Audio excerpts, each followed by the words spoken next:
Hello, third graders. I hope everyone had a fun and relaxing spring break. I know it wasn't one that we had planned on, but I hope you found some time for some fun. I am in the process of creating a Zoom meeting. There will be some more information on that probably at the end of this week or next week, where I will send a link. And if you have Zoom available to you, I would love to see you in the meeting. I'm also creating a COVID-19 little time capsule activity that I thought would be pretty fun just to remember this crazy time in our lives. So more to come with that, but I would love to see your smiling faces in a Zoom meeting in the next couple of days, so I'll get back to you with more information. But for now, we're going to read Pax chapters 17 and 18. Hopefully they're kind of long. So I would love for you to read along. If not, you can just listen. Okay? All right. Chapter 17. Pax watched Gray lap at the river's edge, then stumble back. For 2 days now, the foxes had rested across from the war-sick camp, but Gray had not gotten better. When the old fox reached the spicy shade of the hemlock bough, he collapsed. His eyes were hollow and glazed, and he barely flinched when Pax cleaned his neck once more. Pax found the wound even more inflamed. Stay hidden and rest. He left Gray and climbed upstream to a place he'd discovered where the river narrowed beside a gorge wall, and the underbrush beside it was dense enough that he could move about unseen by the humans. He'd had little luck hunting. The area was teeming with mice and rabbits, but they scampered from Pax's clumsy attempts to catch them. Besides beetles and unripe berries, he'd been able to swipe only a few crawfish, which Gray had refused. For half an hour, Pax tried. He chased scurrying voles and hopping wrens and once a sunning frog. But each time he sprang, his jaws snapped around only air. He grew hungrier with each failure. He wanted meat for himself and for his weakened companion. The rich smells from the camp tormented him. He leaped into the water. The current was swift there, but midway across, 3 boulders rested against one another to form a secure perch. From there, Pax had a clear view downstream to the humans. More had come. A few were women, most were men. Pax checked for his boy constantly because his father was still there and because he sensed that his home was not far away, but only full-grown humans appeared. Many of them were in the field now. Some were down near the riverbank, unrolling wires directly across from Gray, which made Pax uneasy.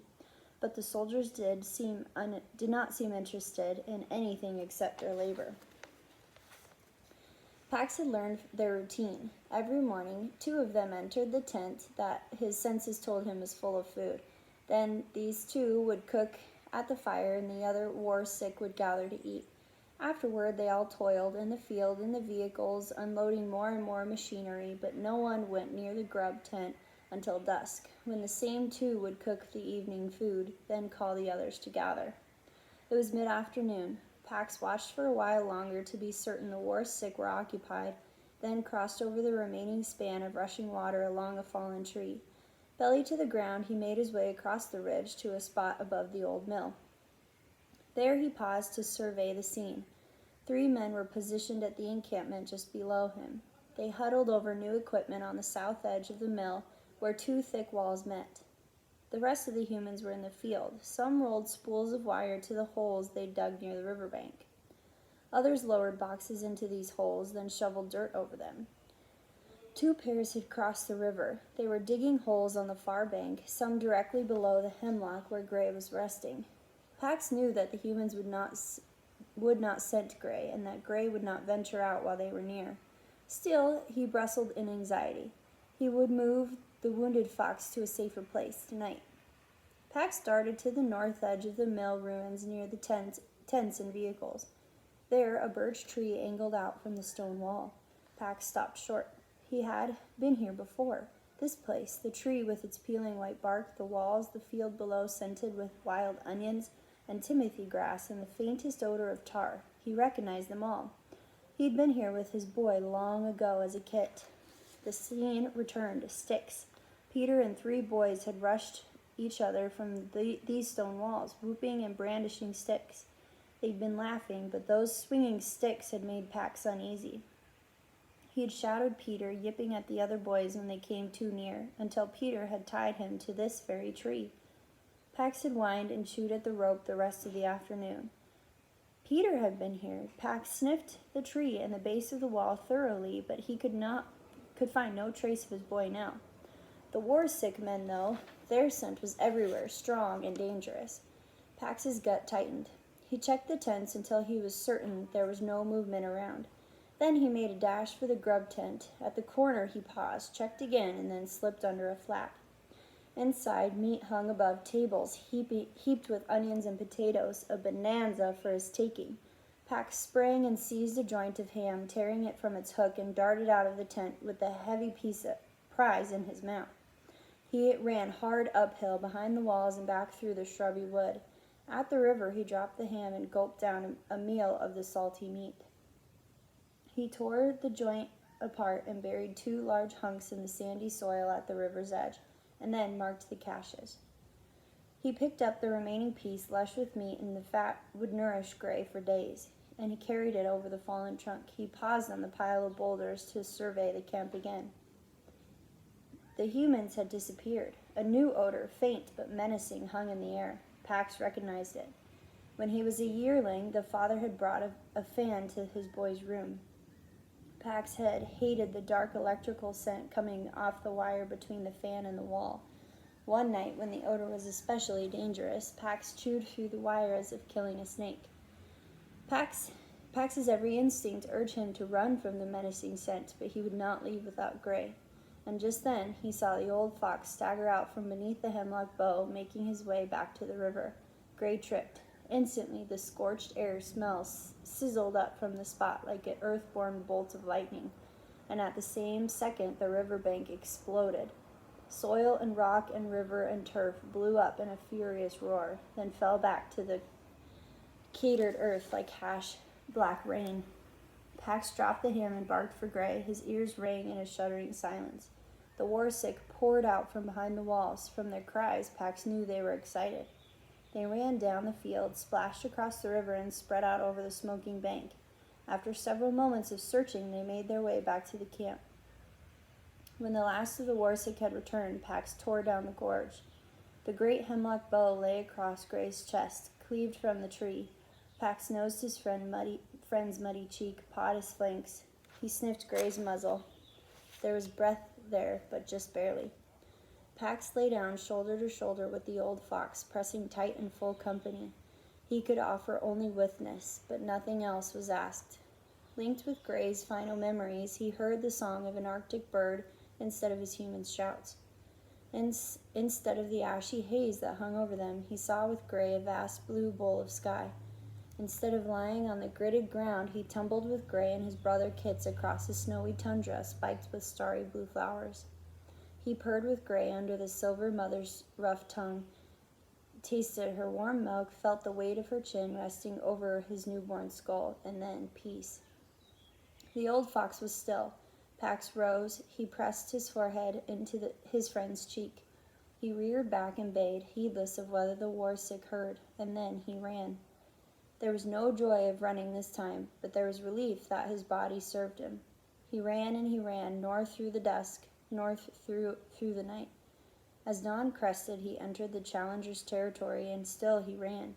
The yellow fox charged out to face him, but fell back from the determination of Pax's course and let him pass. Pax galloped down the cliff, tore across the valley bottom, and strained up the final long rise to the meadow. Midway, he stopped and lifted his head. 3 foxes watched him approach. They were familiar to him now. Gray's mate, still big-bellied with Kits, runt, half her size, nearby. Bristle did not stand with them. Her bright fur shone at the base of the large pine that towered over the meadow, the pine under which her sister had died. The scent of Gray's death was on Pax's fur, but the foxes knew already.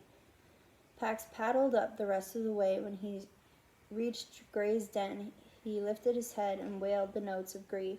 3 foxes answered in kind. Gray's mate approached. She sniffed Pax's nose and then his flank. She learned of the fight, which did not kill her mate, and of the human's explosion, which did. She learned also that Pax had protected Gray, had fed him, had cleaned his wounds, for which she was grateful. And then she learned the news Gray had died trying to obtain. It is not safe for us in the south. It is not safe. Gray's mate walked away, her belly swaying. His message delivered, Pax dropped to the grass, exhausted. Runt came to claim the space beside him, and Pax was glad to allow the little fox to groom him. Bristle watched from the base of the pine above them. Pax slept fitfully through the afternoon, plagued by dreams in which his boy was tangled in smoking wires. Finally, as the moon rose in the indigo sky, he got to his feet.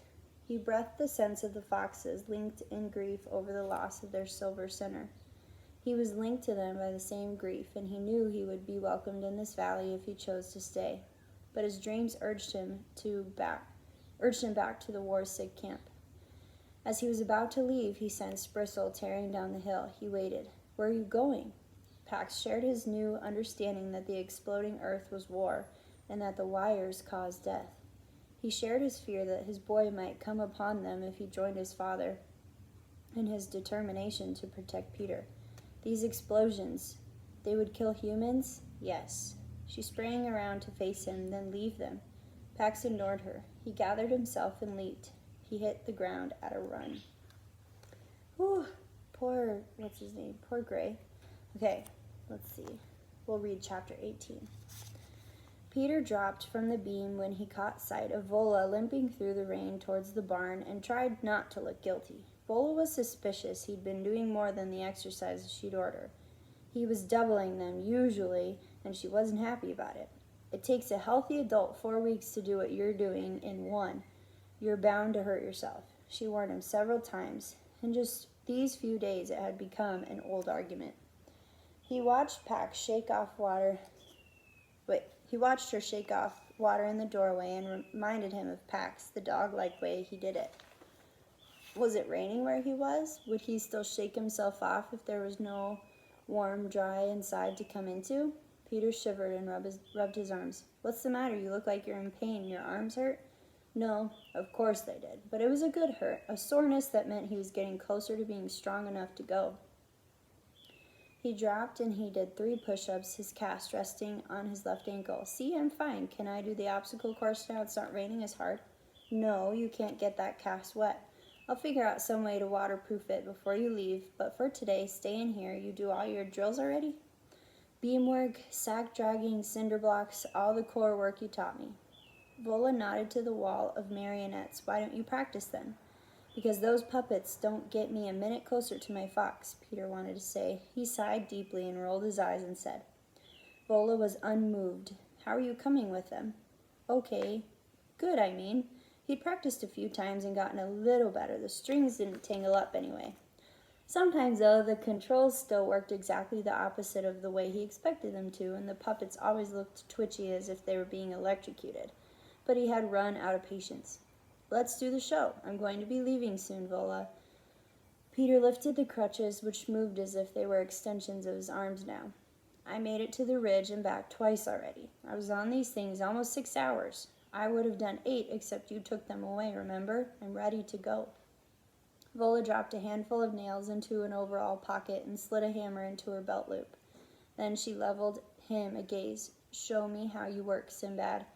Peter gave another sigh, which Vola ignored again, and picked Sinbad off the wall. He swept the puppet over the bale of hay and dropped it onto the wooden egg in the big tin bowl that Vola had painted to look like a nest. He knew how clumsy it looked, but he sent her a hopeful glance. "Really? That's the desperate hero risking his life for a chance to escape the mighty rock?" Vola took the controls from him, and instantly the marionette seemed to become flesh and blood. "Think about what he wants, to escape," he said, as if Peter... Oh, here's a picture.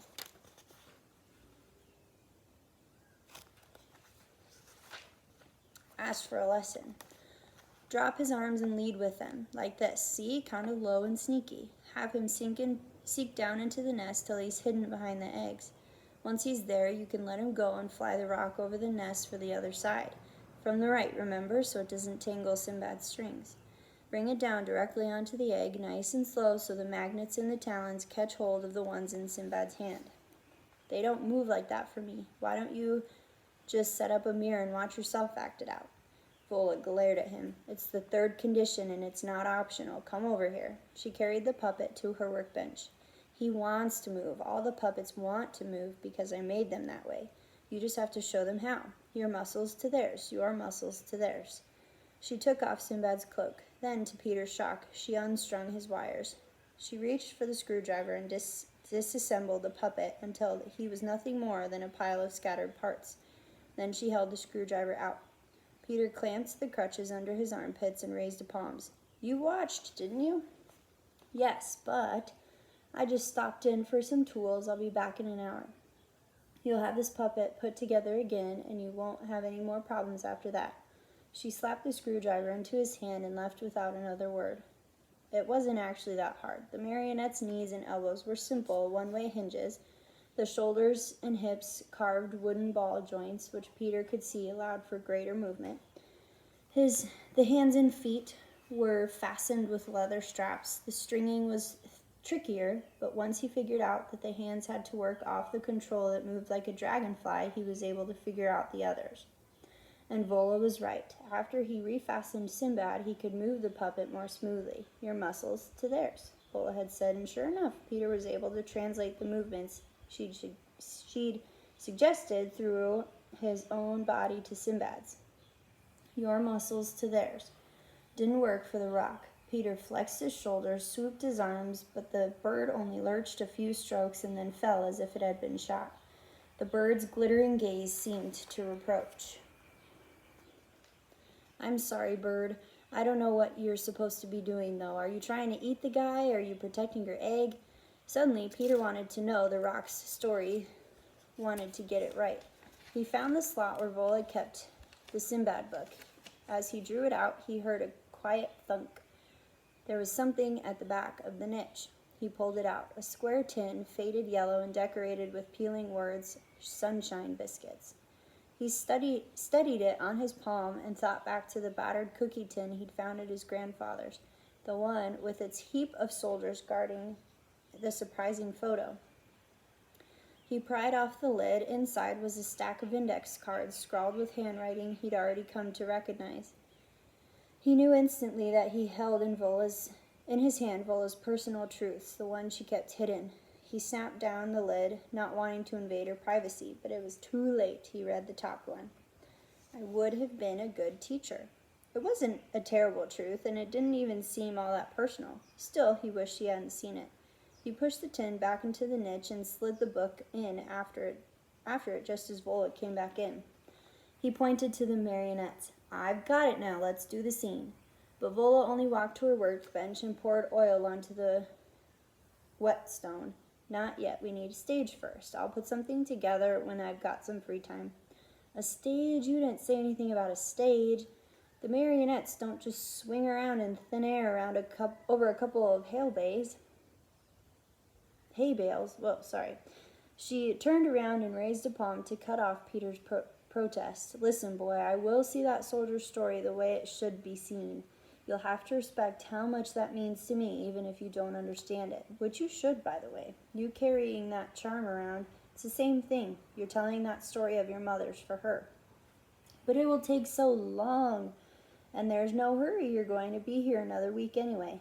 She clumped back to the workbench, sat down hard, and began selecting tools. Discussion over. Peter flung himself onto a stack of hay bales. Another week of this, and he'd go crazy.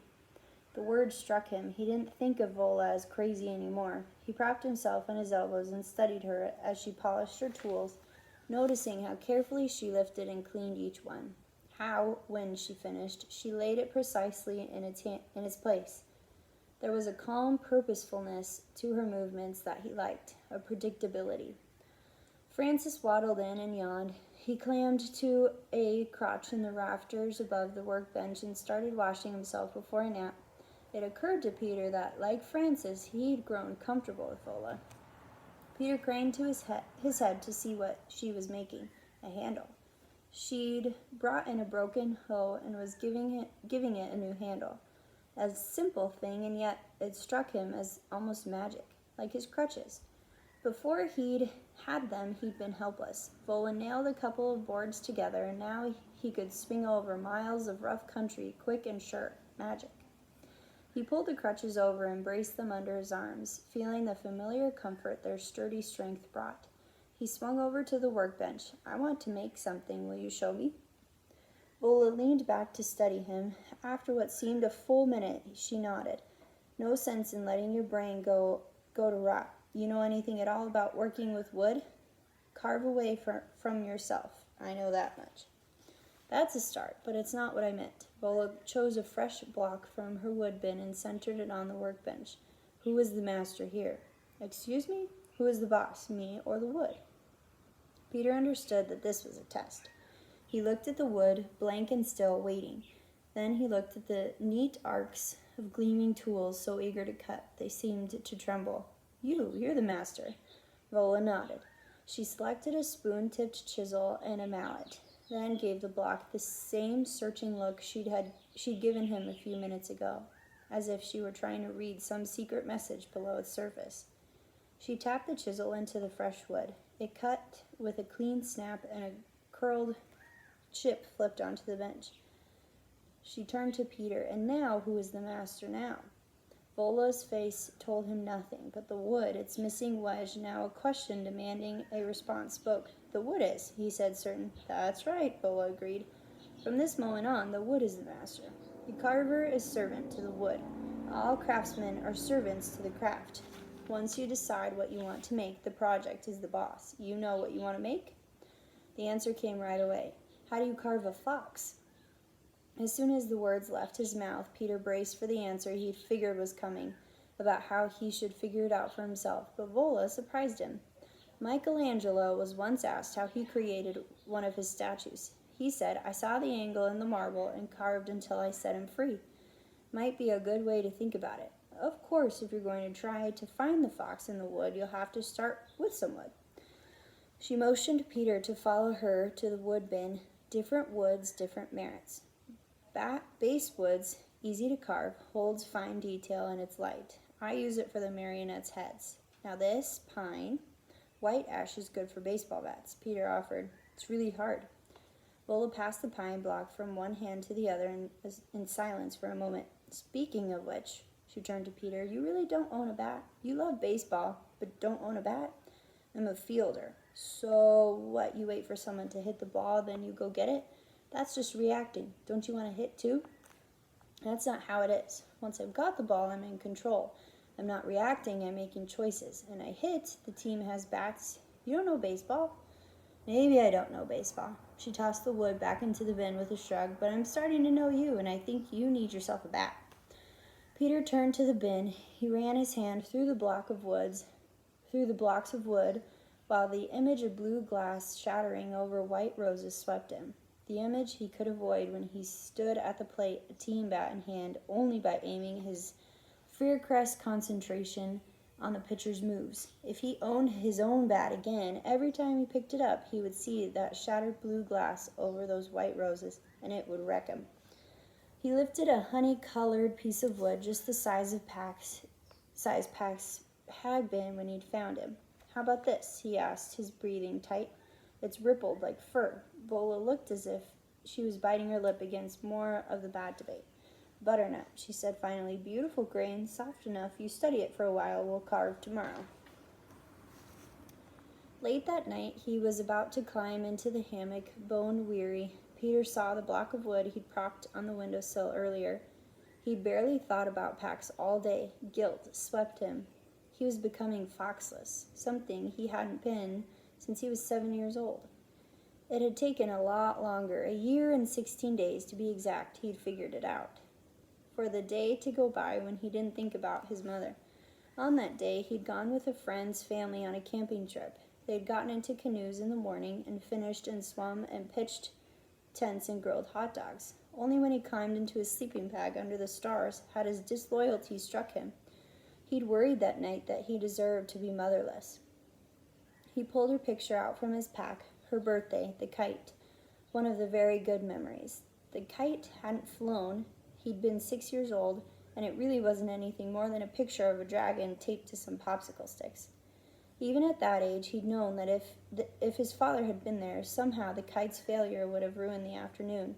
But he wasn't there, and his mother had just laughed about it. And they'd spread a blanket on the hill and made a picnic of peanut brittle and grape juice and made up story after story about that paper dragon who was too wise to go flying off into the air when so many other adventures were waiting for him on the ground. Peter set the photo on the sill beside the block of wood. He closed his eyes. He needed to visit some memories of Pax too. Pax waited at the door of his pen whenever Peter got home because he'd learned the whine of the school bus brakes. Nosing through his backpack for apple cores, peeking out of his sweatshirt pocket, Peter had snuck him into school once in 2nd grade. He hadn't thought of the consequences to the kid, but had only wanted the secret comfort of his company. There'd been a fire drill, and the alarm had terrified Pax. Peter had been sent home, and his father had been angry. But the way the kit had shivered and mewed had been this true punishment. The best memory was a quiet one. The winter before last had been cold, with long stretches when Peter hadn't wanted to leave the fireplace to do his homework. It had been so cold that his father had relented and allowed Pax inside early to stretch out close to the fire. Pax would doze with his muzzle and front paws getting so hot that Peter kept checking them. Peter remembered his knuckles drifting down as he read his history text to knead the fur between the pet's shoulder blades. Peace. He opened his eyes and lifted the butternut block, and in the pale light of the moon, he saw the fox in the wood. All right, we'll be back tomorrow with chapters 19 and 20. I hope you guys have a good rest of your day.